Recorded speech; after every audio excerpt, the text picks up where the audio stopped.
My name is Sophia Jenkins and I am 28 years old. There I was in my white dress cutting our wedding cake with Jason. The room filled with laughter and clapping, but a hollow feeling settled in my chest. Not a single member of my family stood among the guests, only friends and my new in-laws. As we pressed the knife into the frosting, my phone lit up. A message from my mom, "We need to talk. Now." Below it, 36 missed calls. My stomach dropped with fear and curiosity. Before we get started, let me know where you're watching from, and like if you've ever felt betrayed by your family. It hurts when your own family hurts you the most, right? To understand why my own family skipped my wedding, I need to take you back to the beginning. I grew up in a seemingly normal suburban household in Ohio, with my parents Daniel and Evelyn Jenkins, and my younger sister Harper. From the outside, we looked like the perfect American family, with our matching Christmas sweaters and annual beach vacations. But behind closed doors, I always felt like the emotional orphan of the family. Harper was 3 years younger than me, but she might as well have been wearing a crown from the day she was born. With her natural blonde curls, dimpled smile, and outgoing personality, she was the sunshine child everyone adored. She danced ballet, played violin, and had this magnetic charm that drew people to her. I was never jealous of her talents or beauty.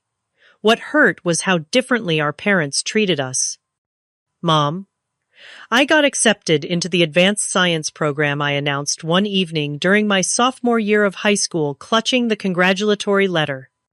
Mom glanced up briefly from helping Harper with her dance costume. That is nice, honey. Put the letter on the counter so Dad can see it later. But when Harper won 3rd place in a local dance competition, that same week our parents took us all out for a celebratory dinner.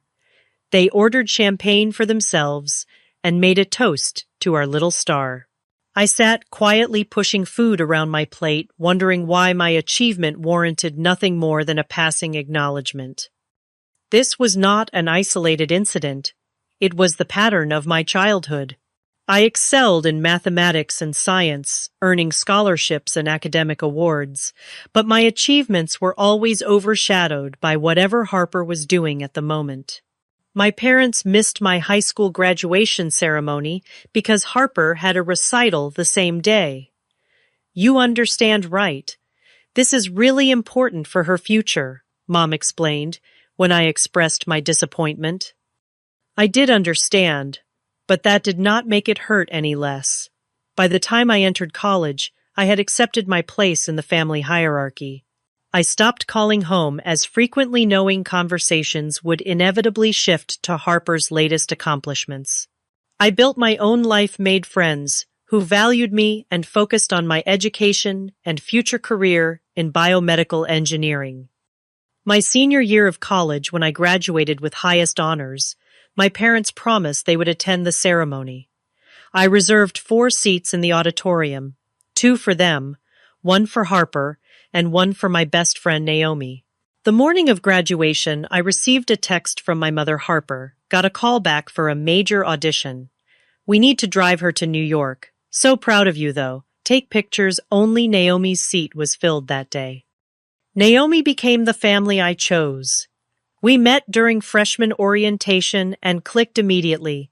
She was studying psychology, insightful and empathetic in ways my family never was. After graduation, we both found jobs in Boston and shared an apartment for 3 years. She witnessed my struggles with my family dynamics firsthand, holding me through tears after particularly difficult holiday visits or unanswered phone calls on my birthday. I met Jason Bryant at a mutual friend's birthday party when I was 26. He was tall with kind brown eyes and a laugh that made everyone around him smile. On our 3rd date, I found myself telling him about my family situation, expecting the usual sympathetic but uncomfortable response I typically received when sharing these stories. Instead, Jason reached across the table and took my hand. That is not normal or okay, Sophia. You deserve better from the people who are supposed to love you unconditionally. No one had ever validated my feelings so directly before. For years, I had wondered if I was just being overly sensitive or selfish for wanting more attention. Jason helped me see that my pain was legitimate, and the dynamics in my family were genuinely unhealthy. As our relationship grew serious, Jason encouraged me to set boundaries with my family. You cannot change them, he would say, but you can change how you respond to them. He suggested I speak with a therapist, which I eventually did. Dr. Winters helped me understand the concept of emotional neglect and how it had shaped my self-worth and relationships. I began practicing what Dr. Winters called radical acceptance of my family's limitations. I lowered my expectations to match reality rather than continuing to hope for the parental love and recognition I had craved my entire life. It was painful but liberating. I stopped trying to earn their approval and focused instead on building a life that made me happy. Jason became my rock, my champion, and my safe harbor. His family welcomed me warmly from the first time we visited them in Connecticut. His mother Linda called me regularly just to chat. His father Robert sent me articles about scientific breakthroughs he thought might interest me. His sister Olivia became the sibling relationship I had always wished for with Harper. You are part of our family now, Linda told me during my second visit, and in this family we celebrate everyone's victories, big and small. I cried in the guest bathroom that night, overwhelmed by the simple kindness that felt so foreign to me. Jason found me there and held me without a word, understanding exactly what those tears meant. With therapy, Jason's support, and my own determination, I made a promise to myself I would stop measuring my worth by my family's inability to see it. I would create happiness on my own terms. And most importantly, I would break this cycle if I ever had children of my own. Little did I know how severely my resolve would be tested when Jason and I decided to get married. Jason proposed on our 2-year anniversary at the small, independent movie theater where we had our first date. The film suddenly paused during the showing, and a custom-made trailer began playing, featuring photos and videos of our relationship set to our favorite song. When the lights came up, Jason was on one knee in front of me holding a simple but elegant diamond ring. Sophia Jenkins, you are the strongest, kindest, most brilliant woman I have ever known. Will you marry me? Through tears and laughter, I said yes as the entire theater erupted in applause. It was perfect, thoughtful, and so completely Jason. That night, as we celebrated with champagne in our apartment, the anxiety began creeping in. I needed to tell my family. They will be happy for you, Jason assured me, though the slight hesitation in his voice betrayed his uncertainty. I called my parents the next day, my stomach in knots, as the phone rang. My mother answered on the 4th ring. Hi, Mom. I have some news. Jason proposed last night, and I said yes. We are engaged. The pause lasted just a beat too long before she responded, Oh, that is good. Congratulations. No excitement, no questions about the proposal or the ring, no offer to celebrate. We were thinking about a spring wedding, maybe in 6 months or so. I continued desperately trying to generate some enthusiasm. That is quite soon. Well, let us know the details when you have them. Another pause. Harper just got the lead in a local theater production, by the way. We are so thrilled for her. And just like that, my engagement was overshadowed once again. Despite the lukewarm response, Jason and I proceeded with our wedding plans. We decided on a small ceremony at a charming historic venue in Cambridge, with about 60 guests. I wanted something intimate and meaningful rather than extravagant. We selected flowers, lilies, and hydrangeas. Chose a caterer, a small family-owned restaurant that made amazing Mediterranean food. and found a photographer whose portfolio captured exactly the kind of candid, joyful moments we wanted to. Remember, each decision we made felt right, like we were creating something that truly represented us as a couple. 4 months before the wedding, we sent out invitations, including ones to my parents Harper and a few extended family members. Weeks passed with no RSVP from my family. I finally called my mother, trying to keep the anxiety from my voice. "Did you receive the invitation, Mom? The venue needs a final head count soon." "Yes, we got it. Your father and I have been meaning to call you about that. We will try to make it, of course, but you know how busy things get." "It is my wedding day," I said, my voice strained. "I would really like you all to be there." "Of course, honey. We will do our best." Each subsequent conversation followed the same pattern. They would promise to attend but find excuses not to help with any preparations or participate in pre-wedding activities. When I asked if my father would like to do the traditional father-daughter dance, he mumbled something about needing to check his schedule. Through it all, Naomi was my saving grace. She took on the role of maid of honor with enthusiasm and dedication that made up for my family's indifference.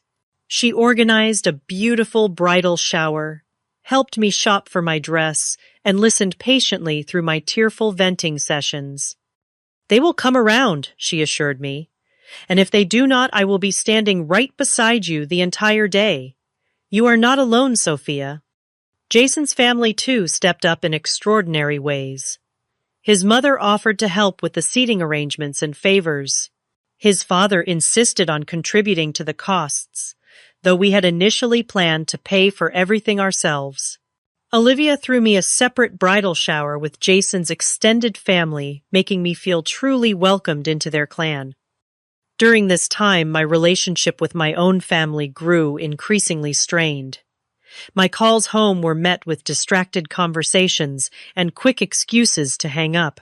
Harper rarely answered my texts, claiming she was super busy with auditions and stuff. I tried to tell myself it was normal pre-wedding stress making me oversensitive, but deep down, I knew something was off. Still, I held on to hope. Despite years of disappointment, some childish part of me believed that my wedding day would be different. Surely once they would show up for me both physically and emotionally.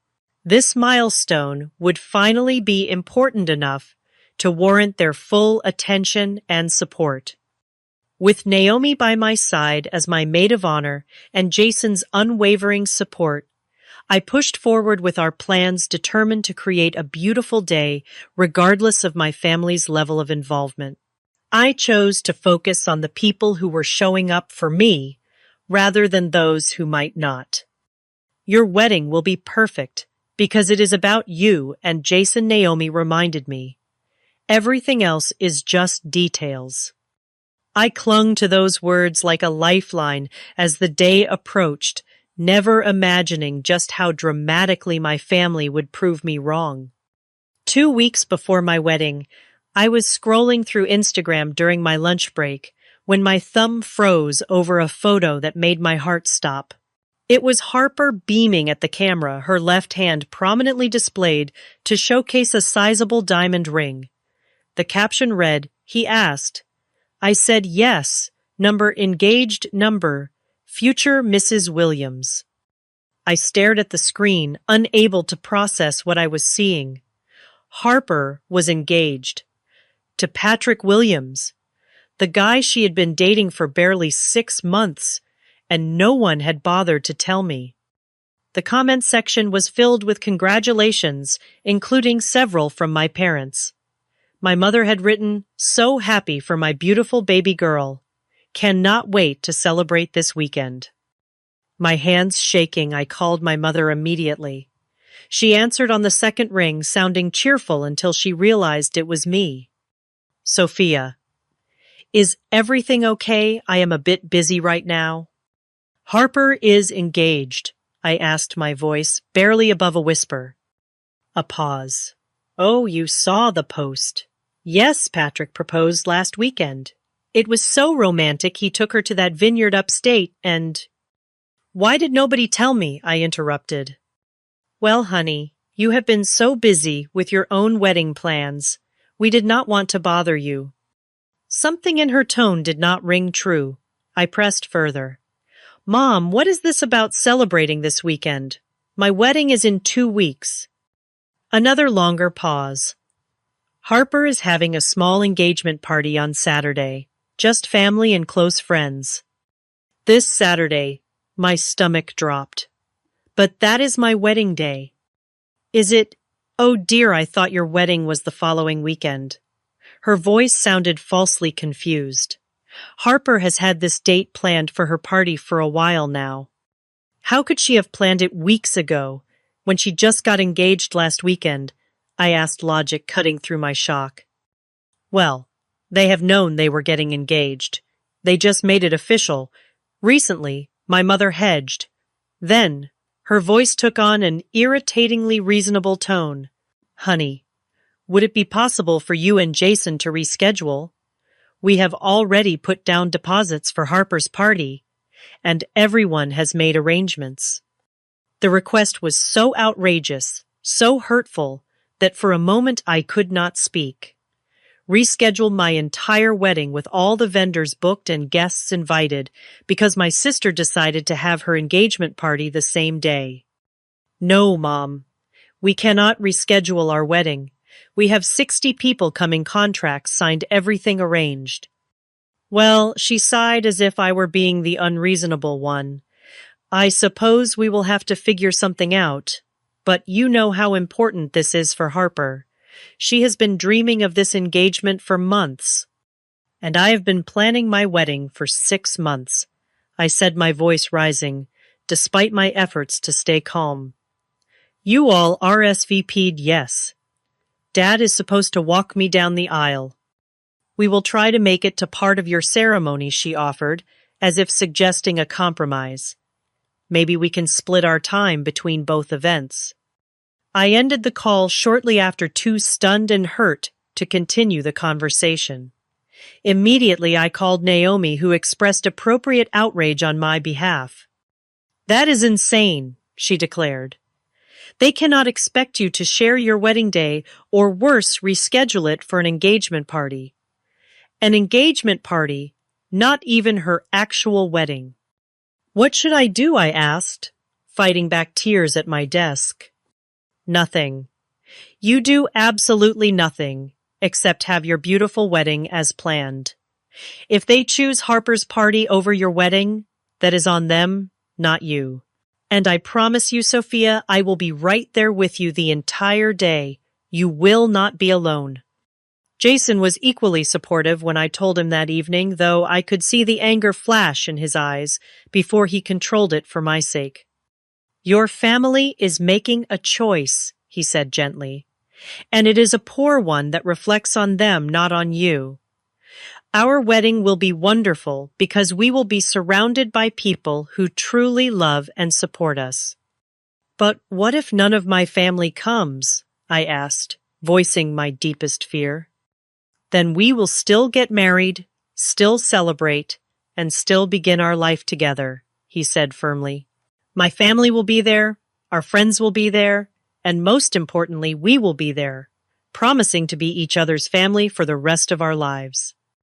I tried to take comfort in his words, but the pain of potential abandonment by my entire family on what should be one of the happiest days of my life was overwhelming. That night I sobbed in Jason's arms until I had no tears left, mourning not just their likely absence at my wedding, but the family relationship I had always longed for and never had. The next day I texted Harper directly. Congratulations on your engagement. I wish you had told me personally. Is there any way you could reschedule your party? I would love for you to be at my wedding. Her response came hours later. Thanks. Sorry. Everything is already set for the party. Maybe you could come for a little bit after your reception. It is going to be epic. The casual disregard, the complete lack of recognition that I could hardly attend her engagement party during my own wedding reception was the final straw. I did not respond. Over the next few days, I received a few more texts from my mother, each making it increasingly clear that they had chosen Harper's celebration over my wedding. The last one read, "We will try to stop by your ceremony if we can get away from setup for Harper's party. Hope you understand. Family comes first." Family comes first. The irony of that statement was not lost on me. In their minds, Harper was family. I apparently was not. The day before my wedding arrived, with a flurry of last-minute details, and the wedding rehearsal scheduled for 5 in the evening. I had not heard from my family in 3 days, despite leaving several voicemails asking if they would at least attend the rehearsal and dinner. The historic venue looked beautiful as Jason and I arrived early to meet with the coordinator. The late afternoon sunlight streamed through the tall windows, illuminating the polished wooden floors and the simple floral arrangements we had chosen. It should have been a perfect, exciting moment. "Your family has not arrived yet," the coordinator asked as the scheduled start time approached. "They might be running late," I said the lie, tasting bitter on my tongue. Jason squeezed my hand as we watched his family arrive one by one, all smiling and excited. His mother hugged me tightly. His father clapped Jason on the back with pride, and Olivia immediately began taking photos to document every moment of this weekend. At 5:30, with still no sign of my family, we decided to begin the rehearsal without them. The officiant, a friend from college, guided us through the ceremony with warmth and humor. Jason's 12-year-old cousin practiced his role as ring-bearer with exaggerated seriousness that made everyone laugh. Everything was lovely except for the glaring absence on my side of the aisle. As we were finishing up, my phone vibrated with a text message. I pulled it out, hoping against hope that it was my family saying they were on their way. Instead, it was my mother busy preparing for Harper's party tomorrow. "Good luck with the rehearsal. Love you." I shoved the phone back into my pocket, determined not to let anyone see how much that casual dismissal hurt. But Jason knew me too well. "They are not coming, are they?" he asked quietly, as we walked to the restaurant for the rehearsal dinner. "No," I replied, surprised by how steady my voice sounded. "They are busy preparing for Harper's party." His jaw tightened, but he simply nodded and said, "Their loss." The rehearsal dinner was at an Italian restaurant a few blocks from the venue.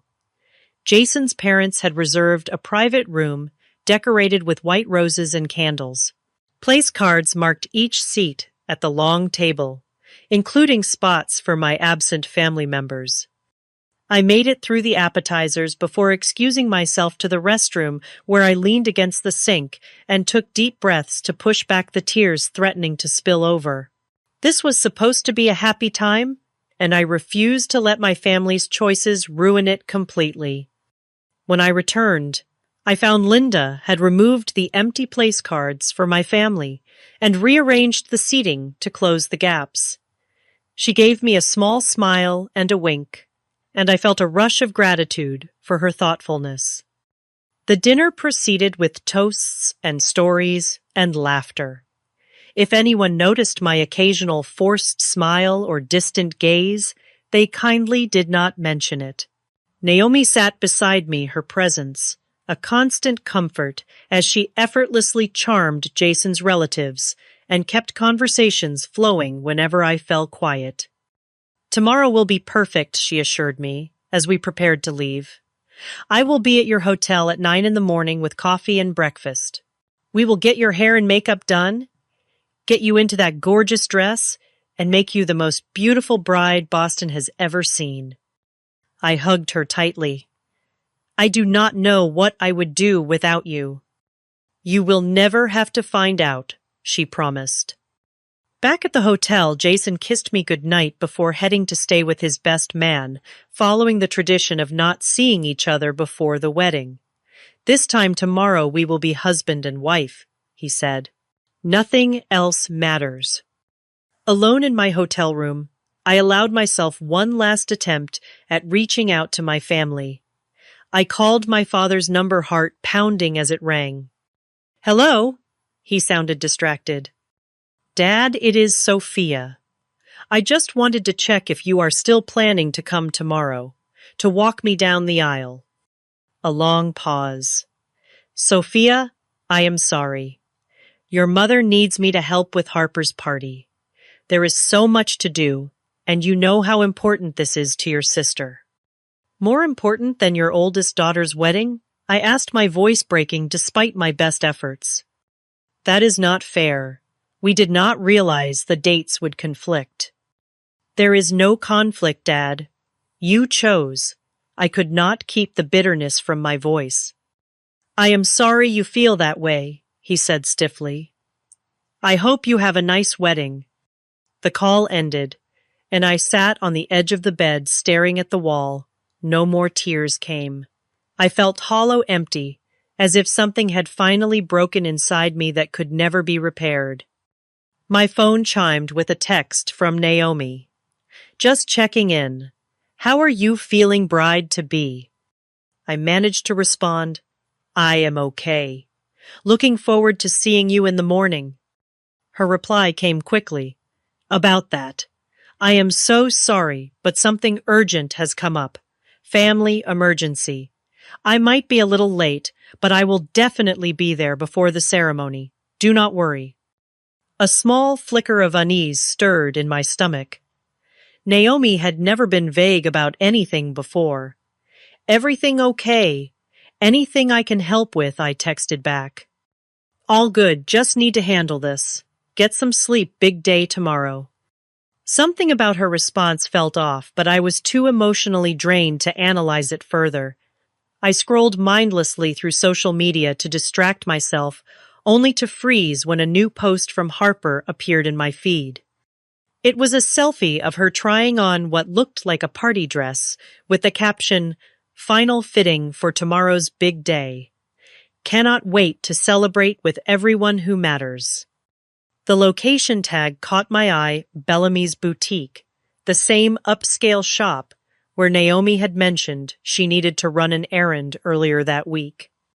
With a growing sense of dread, I tapped on the photo to see who had liked it. And there, among the names, was Naomi's 10. And worse, a comment from her posted just 30 minutes ago. You look stunning. Cannot wait for tomorrow.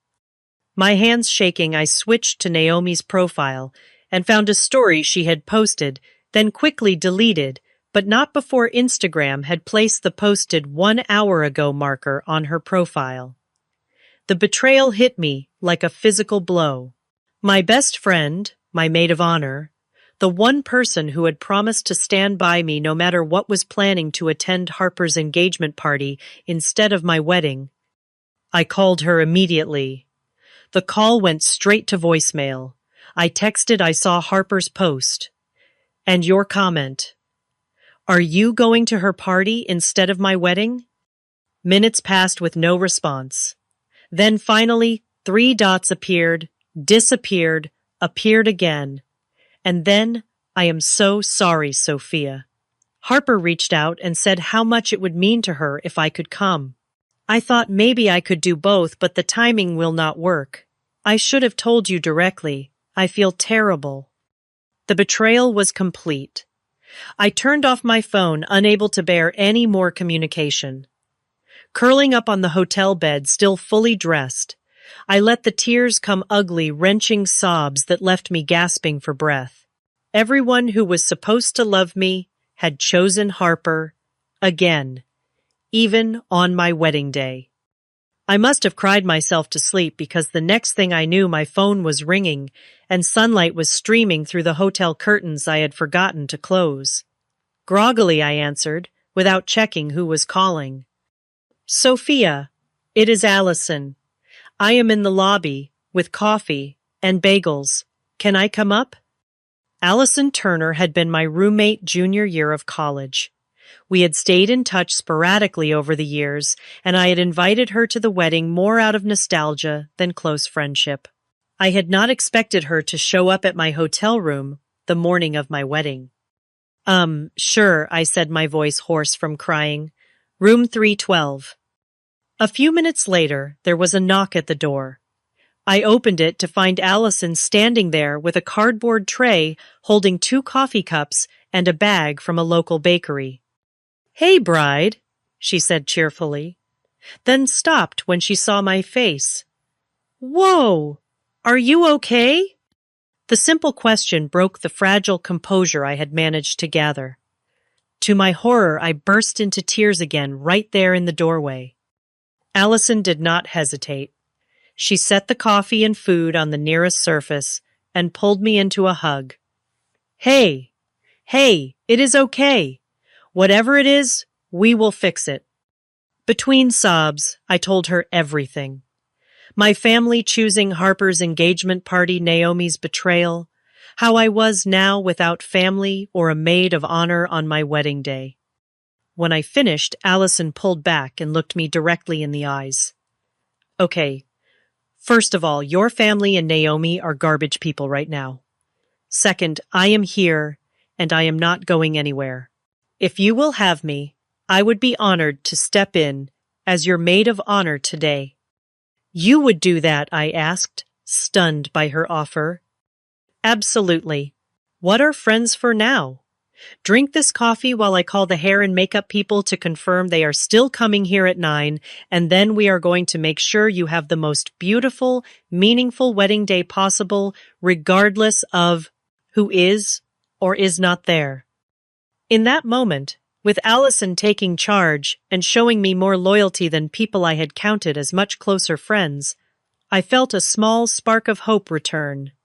Maybe this day could still be salvaged after all. "Thank you," I said, simply taking the coffee she offered.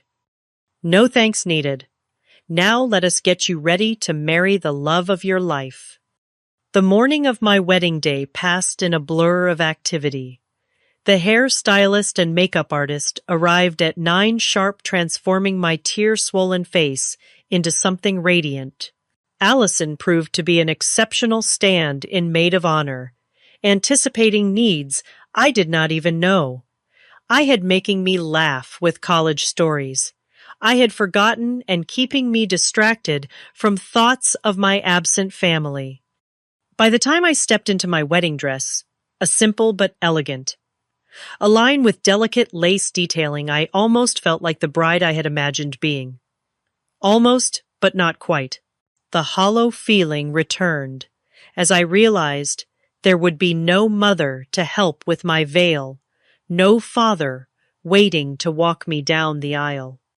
"You look absolutely beautiful," Allison said, helping me with the final touches. "Jason is going to be speechless." I managed a small smile, studying my reflection in the mirror. "I just wish." "I know," she said gently, "but today is still your day.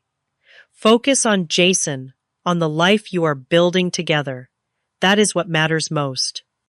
A knock at the door interrupted us. When Allison opened it, Robert, Jason's father, stood there in his tuxedo, looking slightly nervous.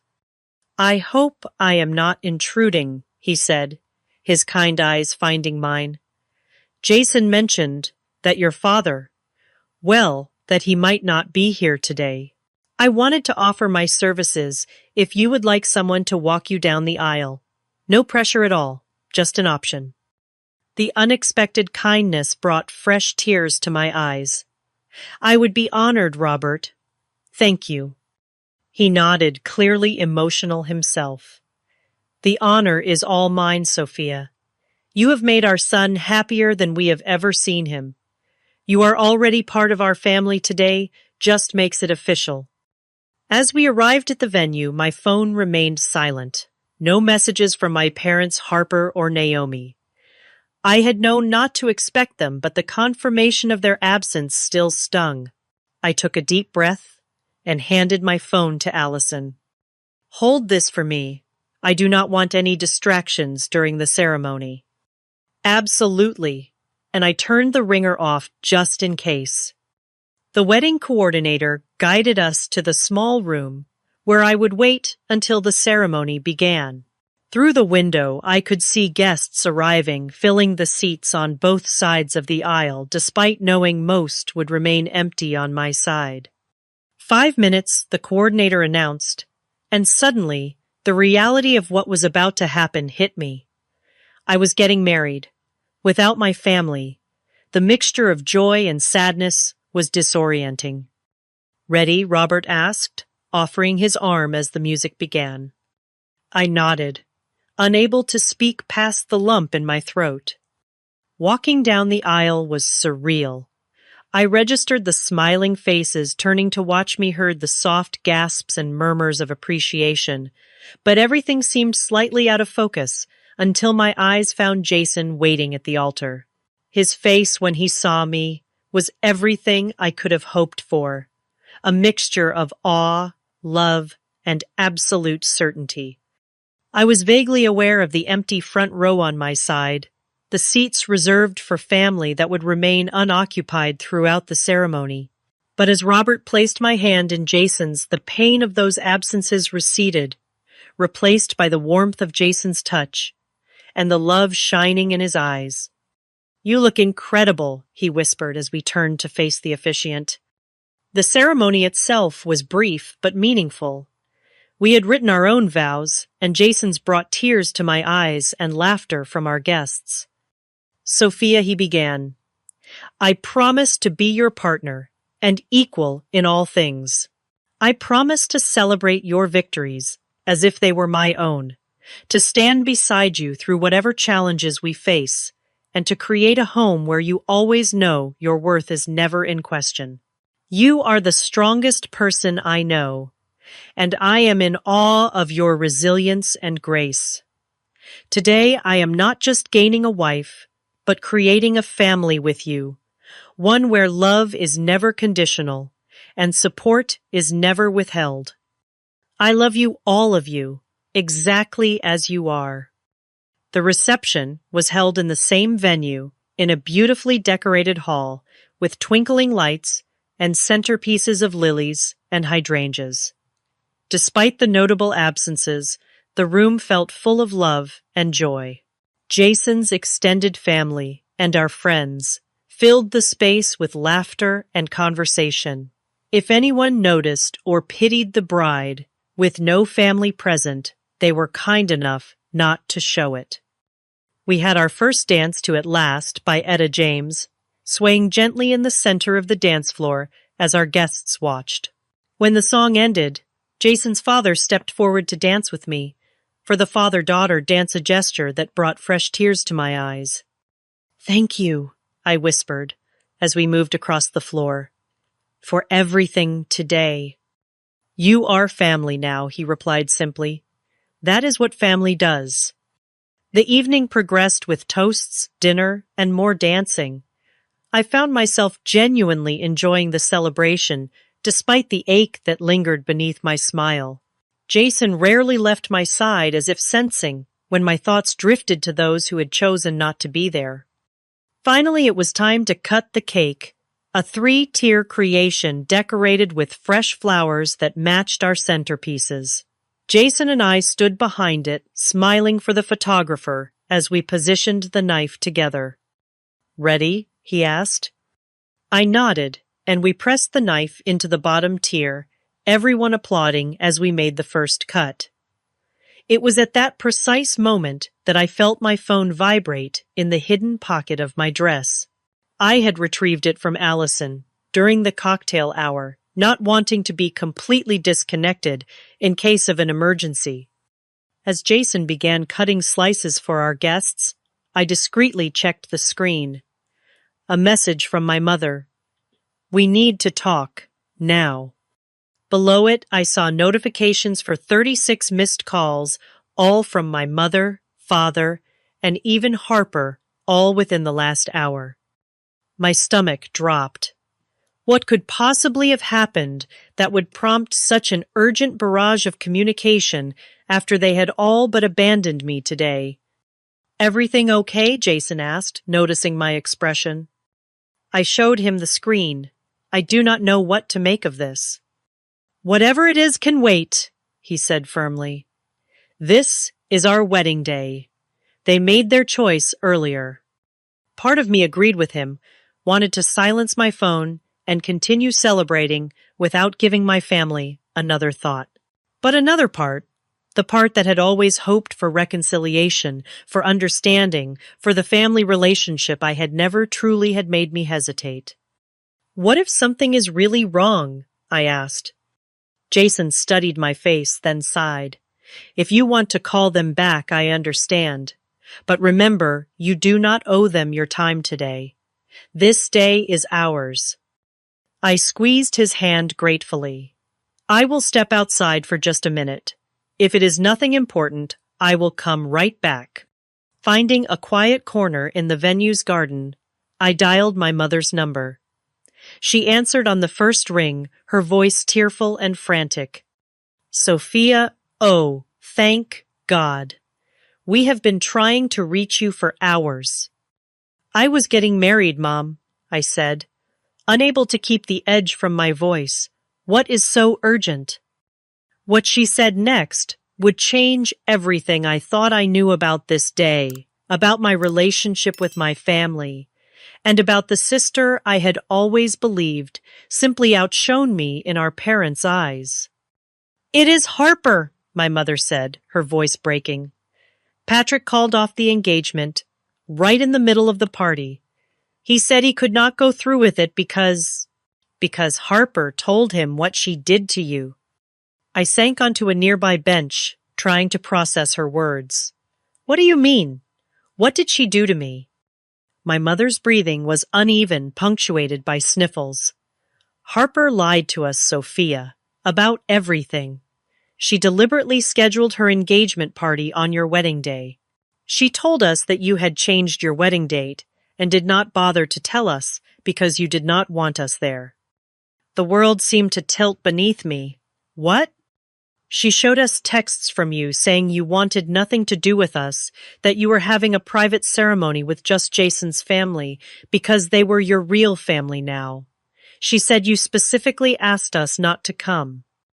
My hand trembled as I gripped the phone tighter. Mom, I never sent any texts like that. I have been calling and messaging for weeks, begging you all to come. I know that now, she admitted, her voice small. Patrick confronted Harper today after she made a comment about finally being the center of attention for once. When he pushed her on it, she broke down and admitted everything. She created fake text conversations, deleted your real messages from our phones when we were not looking, and even intercepted the physical invitation you sent. I struggled to breathe, the magnitude of Harper's deception overwhelming me. But why would you believe I would not want you at my wedding? After all the times I called, all the voicemails I left. She had an answer.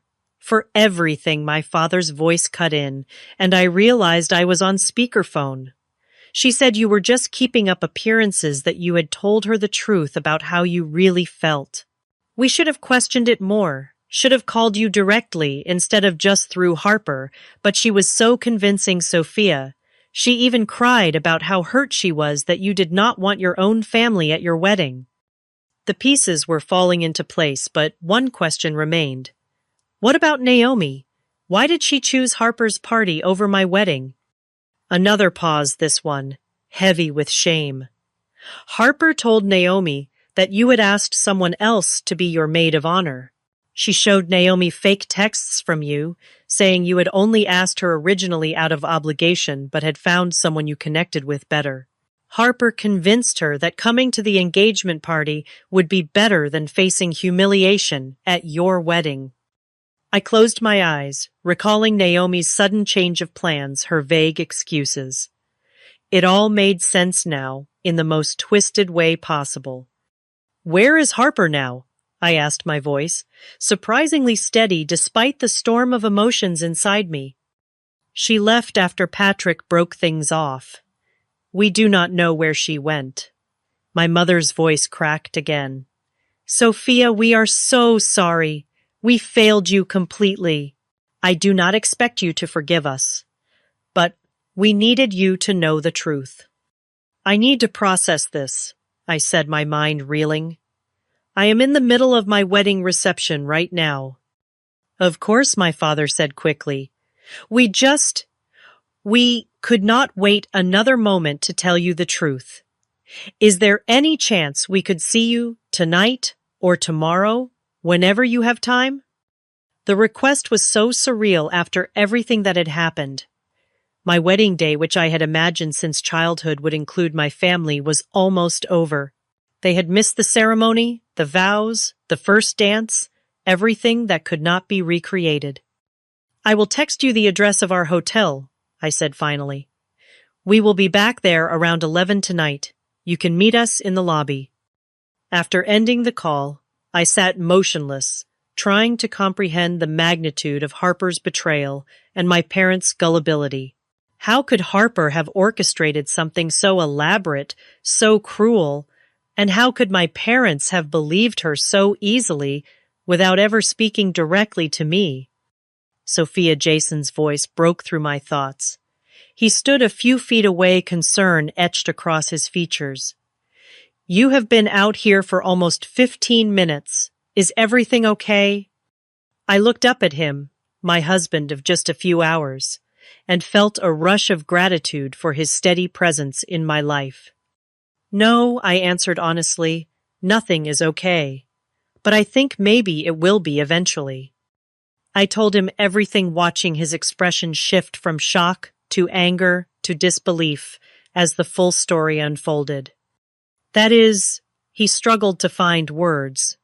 I do not even know what to say. Harper deliberately sabotaged our wedding day. She manipulated everyone. That goes beyond sibling rivalry or jealousy. That is calculated cruelty. I told them we would meet them at the hotel after the reception, I said. I need to hear them say all this to my face. I need to understand how they could believe I would exclude them from my wedding. Jason took my hands in his. Are you sure you want to do this tonight? We can wait until after our honeymoon if you need time. I shook my head. No, I need closure before we leave. I cannot carry this with me for 2 weeks. Then we will face them together, he said firmly. Whatever you decide after hearing them out, I will support you completely. We returned to the reception where our guests had hardly noticed our brief absence amid the dancing and celebrating. For the remainder of the evening, I went through the motions, smiling and thanking people for coming dancing with Jason and his relatives, all while my mind kept returning to the revelation that had turned my understanding of my family upside down. At 10:45, we made our exit amid a shower of rose petals, changed quickly at the hotel, and went down to the lobby to wait for my family. My stomach was in knots, my thoughts a chaotic jumble of questions and accusations. They arrived at 11:15, my parents looking haggard and red-eyed. My mother rushed toward me as soon as she saw me, arms outstretched, but stopped short when I instinctively stepped back. Let us go somewhere more private, Jason suggested, gesturing toward a small meeting room off the lobby that the hotel had left unlocked. Once inside with the door closed, the four of us stood in awkward silence until my father spoke. Sophia, we do not expect forgiveness. What we did believing Harper over you missing your wedding, it is unforgivable. But we need you to know how deeply, profoundly sorry we are. Sorry does not change the fact that you missed my wedding, I said, my voice tight, or that you believed I would exclude my own family without even picking up the phone to ask me directly. You are right, my mother whispered, tears streaming down her face.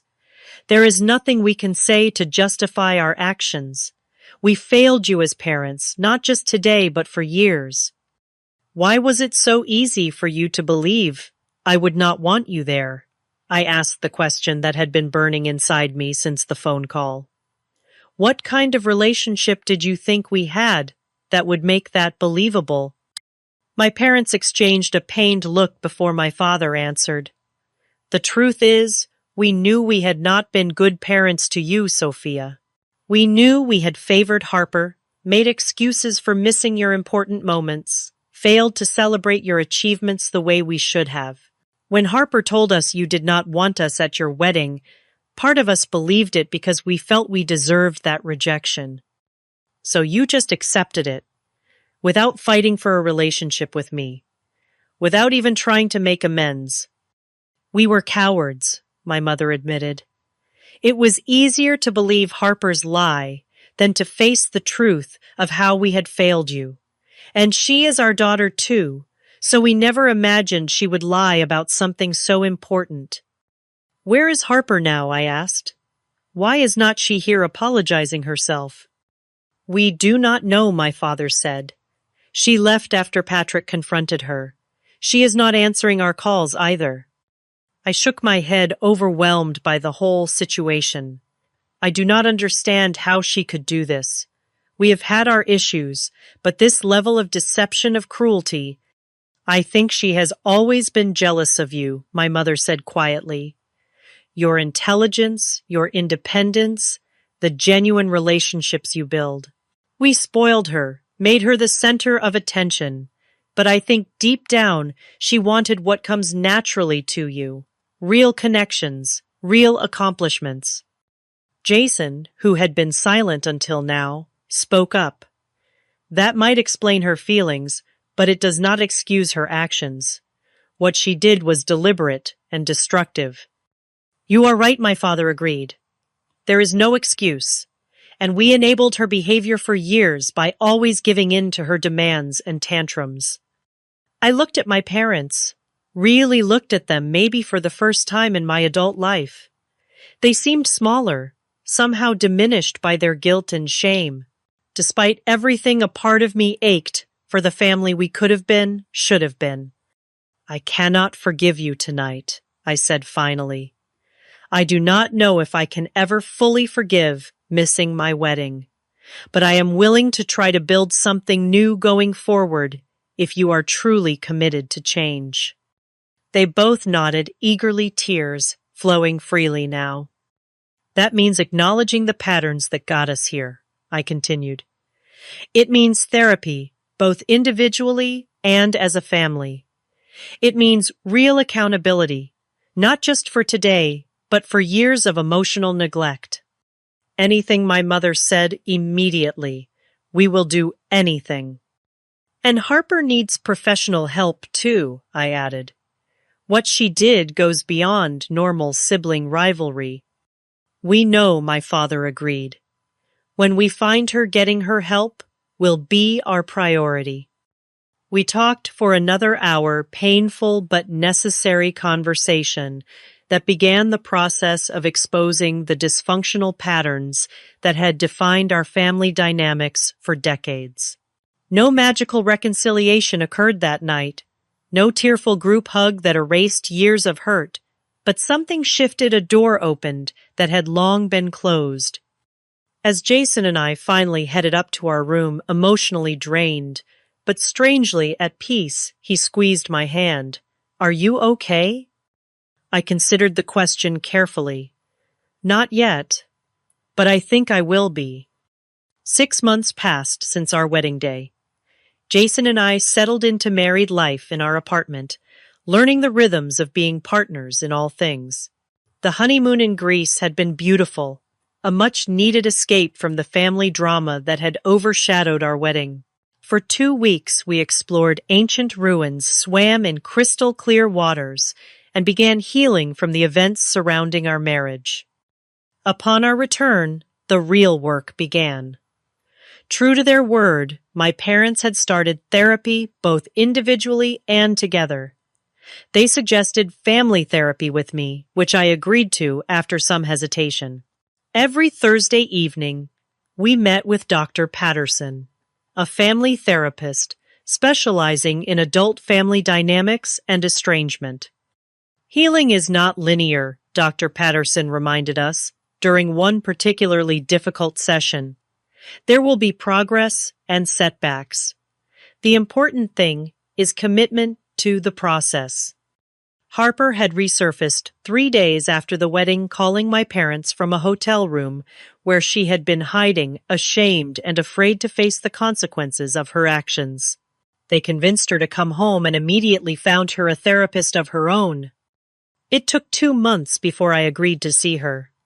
We met at a neutral location, a quiet cafe halfway between our homes. She looked different, smaller somehow, without the confidence and charm that had always seemed to radiate from her. "I do not know where to begin," she said, her voice barely above a whisper. "Sorry, seems so inadequate for what I did." "Why?" I asked simply. It was the question that had haunted me since that night. Why would you go to such lengths to ruin my wedding day? Harper stared into her untouched coffee for a long moment before answering. "I have been seeing a therapist, and we have been talking a lot about this, about why I did what I did." She took a deep breath. "The simple answer is jealousy, but it is more complicated than that." She explained how she had grown up feeling like she had to be perfect, had to perform to keep our parents' attention and approval. "They praised me publicly, but privately, they always compared me to you. Why cannot you be more focused, like Sophia? Why cannot you find a nice, stable career, like your sister?" I listened, surprised by this revelation. "I always thought they favored you completely." "They did in many ways, but their favor came with conditions. I had to be their perfect, charming daughter. You got to be authentic. You built a real life with real friends and real accomplishments. I just performed. That still does not explain why you would sabotage my wedding." Tears filled her eyes. "When you got engaged to Jason, I saw how happy you were, how complete your life seemed. Patrick had just proposed, but it felt hollow, like another performance. I wanted what you had, and when I could not have it, I wanted to destroy it. It was petty and cruel and unforgivable." "Yes, it was," I agreed, not willing to minimize the harm she had caused. "I am not asking for forgiveness," she said quickly. "I do not deserve it. I just wanted you to know that I understand what I did, and I am getting help to make sure I never do anything like that again." That first conversation was awkward and painful, but it was a beginning. In the months that followed, Harper continued therapy, eventually moving out of our parents' house and starting a job as an administrative assistant, her first real employment that was not in entertainment or performance. My relationship with my parents slowly evolved. They made genuine efforts to know me as I am now, not as the child they had neglected. My mother called regularly, not to talk about Harper, but to ask about my work, my interests, my life with Jason. My father sent articles related to my field and asked thoughtful questions about my career. For the first time in my life, I felt seen by my family. Not completely, not perfectly, but genuinely. The wall of resentment I had built over decades began to develop small cracks, letting in slivers of possibility. Naomi and I had a much more difficult path to reconciliation. When she discovered the truth about Harper's manipulation, she was devastated. She sent flowers, cards, emails, desperate to explain and apologize. I ignored them all for weeks, the betrayal still too fresh and painful. Eventually, I agreed to a phone call. "I should have called you directly," she said, her voice thick with regret. "I should have known you would never just replace me without talking to me first. We have been friends for too long for that." "Yes, you should have," I agreed. "That is what hurts the most. You believed the worst about me, without even asking me if it was true." "I have no excuse," she admitted. "I can only say that I am sorry, and I will spend as long as it takes trying to rebuild your trust, if you will let me." Rebuilding trust is harder than building it the first time. With Naomi, the process was slow and sometimes painful. We started with occasional texts, then coffee once a month, gradually working our way back to something resembling friendship, though the easy closeness we once shared remained elusive. Allison surprisingly became a close friend after her 11th hour rescue of my wedding day. We met regularly for lunch, and she became part of our extended social circle, often joining Jason and me for dinner or movie nights. On our first anniversary, Jason and I decided to have a small dinner party at our apartment. Nothing elaborate, just a simple celebration with a few close friends and family. My parents came bringing a photo album they had created full of pictures from my childhood and accomplishments they had previously overlooked. Harper came too, bringing a thoughtful gift and a quiet presence, still working on finding her authentic self. During dinner, Jason clinked his glass to make an announcement. He looked at me, eyes twinkling with excitement, and I nodded, giving him permission to share our news. We wanted to wait until today to tell everyone, he said, reaching for my hand. Sophia and I are expecting. The baby is due in June. The table erupted in genuine joy and congratulations. My mother cried happy tears. My father beamed with pride, and Harper hugged me, gently whispering, "You are going to be an amazing mother," in my ear. Later that night, after everyone had left, and Jason and I were cleaning up, he asked, "Are you happy with how things are now, with your family?" I considered the question carefully. "I am at peace with it," I answered honestly. "It is not perfect, and there are still moments when the old hurt resurfaces. But we are building something new, something healthier. That is enough for now." And with the baby coming, I placed a hand on my still flat stomach. I want our child to know their grandparents and aunt, but with healthy boundaries. I want to break the cycle of favoritism and emotional neglect. Our child will never wonder if they are loved or if they are enough. The journey from that wedding day to now had been challenging, filled with difficult conversations and painful realizations, but it had also been illuminating. I learned that families are not static entities, but dynamic relationships that can evolve and heal with genuine effort and accountability.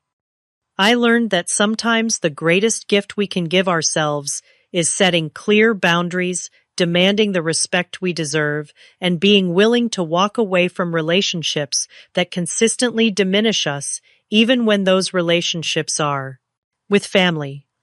Most importantly, I learned that forgiveness is not a single act, but a process, one that happens in its own time and cannot be forced or rushed. True forgiveness comes not from forgetting the hurt, but from understanding it, processing it, and choosing to move forward with new awareness and stronger boundaries. As I look toward the future, now preparing to create a family of my own with Jason, I carry these lessons with me. I am no longer the daughter desperately seeking approval and acknowledgement from parents who could not provide it. I am a woman who knows her worth, who has built a life filled with genuine love and respect, and who chooses each day to nurture relationships that nurture me in return. Sometimes the heart must break completely before it can heal into something stronger. My heart broke that day when I stood alone at my wedding, but from that breaking came a strength and clarity I might never have found otherwise. For that, despite everything, I am grateful. Have you ever had to rebuild trust with someone who deeply hurt you? How did you find the balance between forgiveness and protecting yourself from being hurt again? Share your experiences in the comments below.